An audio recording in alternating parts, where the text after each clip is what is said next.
I love sequins because it reminds me of the shimmering snow and ice from my homeland. My name is Taalrumiq. My English name is Christina Grubin King. The name of my brand is my traditional Inuit name, Taalrumiq. I am from Tuktoyaktuk, Tuktoyaktuk, Northwest Territories. This is Behind the Seams with Michaella, Montana. Tell me about your new collection. My new collection is really looking at my cultural clothing from pre to post fur trade era, and to really instill a sense of cultural pride and reclaiming our identity as Inuvialuit, as contemporary Indigenous people. You used materials from prior to the fur trade and after the fur trade in your collection. Those materials have changed. How have they changed? I had an opportunity to see some of my great-grandmother's sewing, and she was married to a fur trader, and in her generation that's where things really started to change with the introduction of Melton, embroidery floss, and calico fabrics like the floral prints. She was fashion forward for her time. I'm really playing with that same idea, like incorporating sequins, but also still highlighting our traditional materials that we relied on for survival, such as sealskin, wolf fur, wolverine, fox.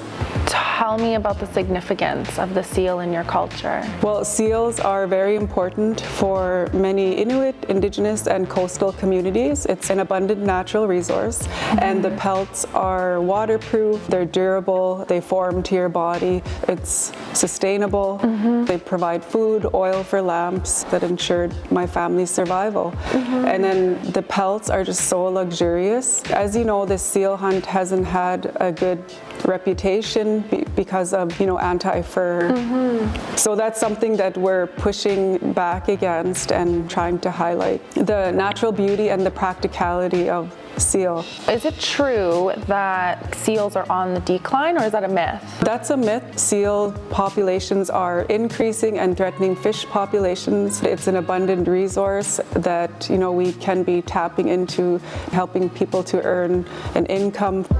Now, you brought a piece from your collection. Tell me about it. Where did the inspiration come from? So I had this idea to use a full pelt for the gown. So on the back, it features one full seal pelt. The front features half. And if you look at the bottom detail, you'll see the tail. And the top part is a sequin, one-shouldered piece, what you have going on. Yeah. And actually the material is thrifted. So just thinking of sustainability and cultural values, I do thrift a lot of my materials. And I love sequins because it reminds me of the shimmering snow and ice from my homeland.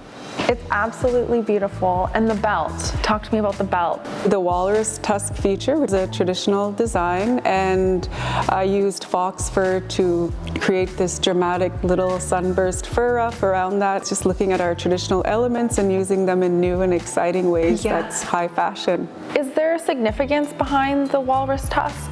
The walrus was another resource that we relied on for survival, and the reason it's on our clothing was to signify strength and fierceness. And if you look at old photos of my people, you'll see that the men had piercings, bone piercings, and those also signified walrus tusks. Just taking that idea and wearing it on our clothing so that we walk with strength and power as Inuvialuit.